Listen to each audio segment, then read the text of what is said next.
সম্প্রতি ভারতে নির্মমভাবে খুনের শিকার হয়েছেন ঝিনাইদহের এমপি আনোয়ারুল আজিম আনার। ব্যবসায়িক বিরোধের জেরে ভাড়াটে খুনিদের দিয়েই ঝিনাইদহ ৪ আসনের সরকারদলীয় এই এমপিকে খতম করা হয়েছে। খুনের মূল পরিকল্পনাকারী ছিল তারই ছোটবেলার বন্ধু ও ব্যবসায়িক পার্টনার আখতারুজ্জামান শাহিন। কলকাতায় বসে হত্যার চূড়ান্ত ছক এঁকে বাংলাদেশে চলে আসে শাহিন। পরে আরেক বন্ধু আমানসহ ৬ জন মিলে এমপি আজিমকে প্রথমে বালিশ চাপা দিয়ে খুন করে। পরে লাশ কেটে টুকরো টুকরো করে ট্রলি ব্যাগের মাধ্যমে অজ্ঞাত স্থানে নিয়ে ফেলে দেয়। তবে এক আনারই নন, এর আগেও আওয়ামী লীগ সরকারের অধীনে ১০ জন এমপি খুনের শিকার হয়েছেন। চলুন একে একে তাদের সম্পর্কে জেনে নেওয়া যাক। নাম্বার ১, আব্দুল গফুর। যদিও প্রথমবারের মতো এমপি হন পাকিস্তান আমলে, তবে স্বাধীন বাংলাদেশে এমপি হিসেবে প্রথম হত্যার শিকার হন খুলনার ভাষা সৈনিক আব্দুল গফুর। তিনি ১৯৭০ সালে নির্বাচনে খুলনার পাইকাচা ও আশাশুনি আসনে আওয়ামী লীগ থেকে পাকিস্তান জাতীয় পরিষদের সদস্য নির্বাচিত হয়েছিলেন। ১৯৭২ সালে বঙ্গবন্ধু আমলে ৬ জন উন্নয়ন কাজ পরিদর্শন করে ফেরার পথে তাকে গুলি করে হত্যা করা হয়। অবাক করা ব্যাপার হল, ওনাকে নিয়ে গুগলেও খুব বেশি তথ্য নেই। নাম্বার ২, নুরুল হক হাওলাদার।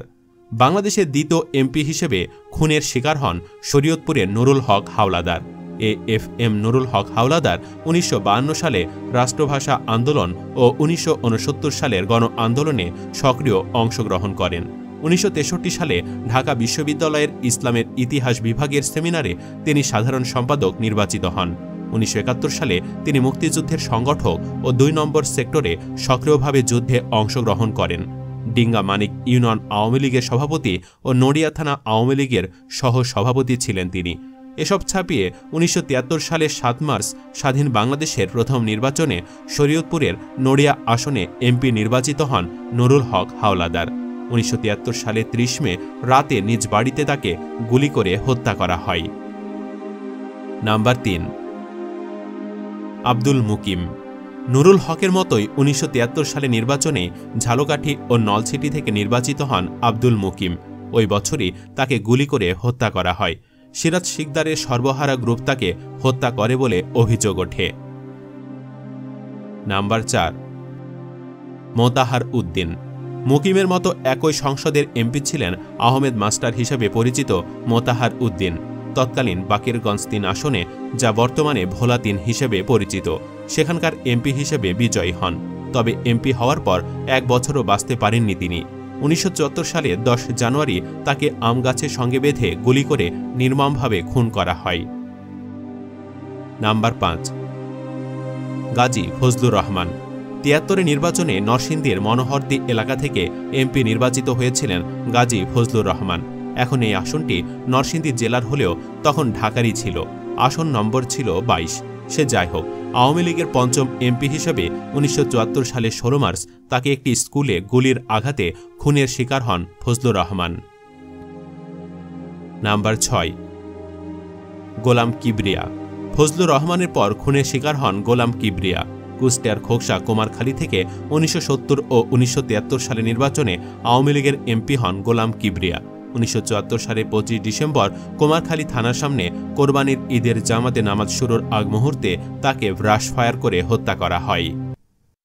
নাম্বার ৭, আব্দুল খালেক।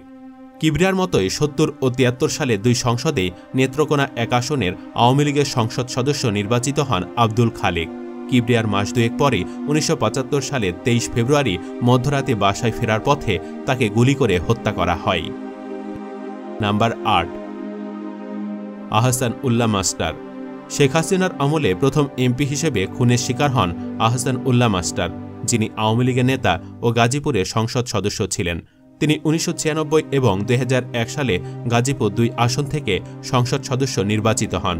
২০০৪ সালের ৭ মে গাজীপুরের টঙ্গীর নওগাঁও এম.এ. মজিদ মিয়া উচ্চ বিদ্যালয় মাঠে এক জনসভায় আহসানুল্লাহ মাস্টারকে গুলি করে হত্যা করা হয়। প্রতিপক্ষ রাজনৈতিক দলের সন্ত্রাসীরা এই হত্যাকাণ্ড ঘটায় বলে অভিযোগ ওঠে।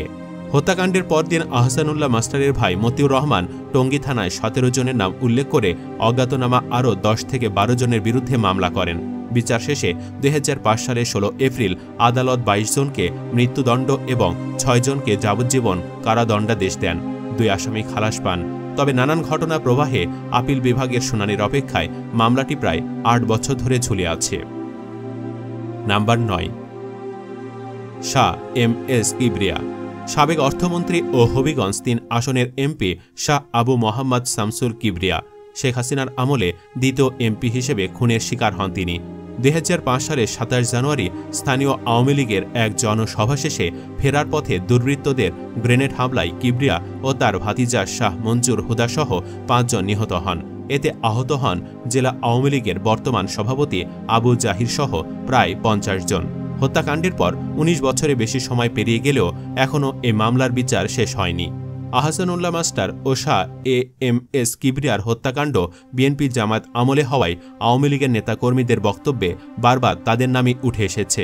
এমনকি এই ২ হত্যাকাণ্ডে বিএনপির লোকজন জড়িত বলেও বিভিন্ন সময় দাবি করে আসছেন দলটির নেতাকর্মীরা। আবার বিএনপির দাবি এই হত্যাকাণ্ড দুটি ঘটেছে নিজেদের অভ্যন্তরীণ কোন্দলের কারণে। শাহ এম এস কিবরিয়া ১৯৯২ সালে আওয়ামী লীগে যোগ দিয়ে উপদেষ্টা পরিষদের সদস্য হন। ১৯৯৪ সালে তাকে আওয়ামী লীগ সভাপতি শেখ হাসিনার রাজনৈতিক উপদেষ্টা করা হয়। শাহ এম এস কিবরিয়া ১৯৯৬ থেকে ২০০১ সাল পর্যন্ত শেখ হাসিনা নেতৃত্বাধীন আওয়ামী লীগ সরকারের প্রথম মন্ত্রিসভায় অর্থমন্ত্রীর দায়িত্ব পালন করেন। ২০০১ সালের জাতীয় সংসদ নির্বাচনে আওয়ামী লীগ বিরোধী দলে গেলেও হবিগঞ্জ ৩ আসনের সংসদ সদস্য ছিলেন তিনি। নাম্বার ১০, মঞ্জুরুল ইসলাম লিটন। আওয়ামী লীগের ১০ম এমপি হিসেবে খুনের শিকার হন গাইবান্ধা ১ আসনে আওয়ামী লীগ দলীয় এমপি মঞ্জুরুল ইসলাম লিটন।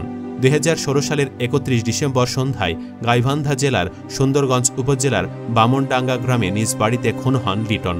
২টি মোটরসাইকেলে আসা দুর্বৃত্তরা গুলি চালিয়ে তাকে হত্যা করে পালিয়ে যায়। সে হত্যাকাণ্ডের ২ বছর ১১ মাসের মাথায় জাতীয় পার্টির সাবেক এমপি আব্দুল কাদের খান সহ ৭ আসামির সবার ফাঁসির রায় দেন আদালত। আর সর্বশেষ ১১তম এমপি হিসেবে খুন হলেন আনার। এর আগে ৭৫-এ ক্ষমতায় থাকা অবস্থায় সপরিবারে নির্মম হত্যাকাণ্ডের শিকার হন জাতির পিতা বঙ্গবন্ধু শেখ মুজিবুর রহমান। একই বছর ওই সরকারের আরও ৪ মন্ত্রীকে জেলখানায় নির্মমভাবে হত্যা করা হয়। এই ৪ জন ছাড়াও স্বাধীন বাংলাদেশে এখন পর্যন্ত আওয়ামী লীগের মোট ১১ জন সংসদ সদস্য হত্যাকাণ্ডের শিকার হয়েছেন। শেখ মুজিবুর রহমান ক্ষমতায় থাকাকালে ৭ জন ও শেখ হাসিনা আওয়ামী লীগের প্রধান হওয়ার পর খুন হন আরও ৪ সংসদ সদস্য। স্বাধীন বাংলাদেশে আওয়ামী লীগের ১১ জন সংসদ সদস্য খুন হওয়ার বিষয়ে জানতে চাইলে আওয়ামী লীগের যুগ্ম সাধারণ সম্পাদক আফম বাহাউদ্দিন নাসিম বলেন, ১৯৭২ থেকে ১৯৭৫ সাল পর্যন্ত সংসদ সদস্যদের হত্যাকাণ্ডের প্রেক্ষাপট এক ধরনের, আর ২০০১ সালের পরে সংসদ সদস্যদের হত্যার প্রেক্ষাপট আরেক ধরনের। তবে ২ সময়ের হত্যাকাণ্ডের একটি জায়গায় যোগসূত্র আছে। সেটা কি? এ নিয়ে তিনি বলেন, জাতির পিতা বঙ্গবন্ধু শেখ মুজিবুর রহমানের নেতৃত্বে সদ্য স্বাধীন বাংলাদেশকে অস্থিতিশীল করা এবং উন্নয়নে বাধা দেওয়ার জন্য দেশীয় ও আন্তর্জাতিক ষড়যন্ত্রকারীদের মদদে আর বিএনপি জামায়াতের সময় আওয়ামী লীগকে নিশ্চিহ্ন করতে স্বাধীনতা বিরোধীদের রাষ্ট্রীয় পৃষ্ঠপোষকতায় হত্যাকাণ্ড। আর এমপি লিটন হত্যার বিষয়টি একেবারে ভিন্ন ব্যাপার। এখন আনারের ভারতে খুন হওয়া নিয়ে গণমাধ্যমে নানান ধরনের খবর দেখছি, তবে সুনির্দিষ্ট করে কিছুই এখনও জানা যায়নি। আমরা যে কোনো খুনের বিরোধিতা করি, খুনিদের বিচার চাই।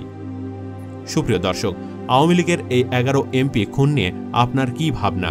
আপনার মতে তাদের খুনের পেছনের মূল কারণ কি হতে পারে? কমেন্টে জানাতে পারেন আপনার যৌক্তিক মতামত। আর অবশ্যই ভিডিওটি লাইক ও শেয়ার করুন। পরবর্তীতে আরও এমন ভিডিও পেতে চ্যানেলটি সাবস্ক্রাইব করুন। ধন্যবাদ।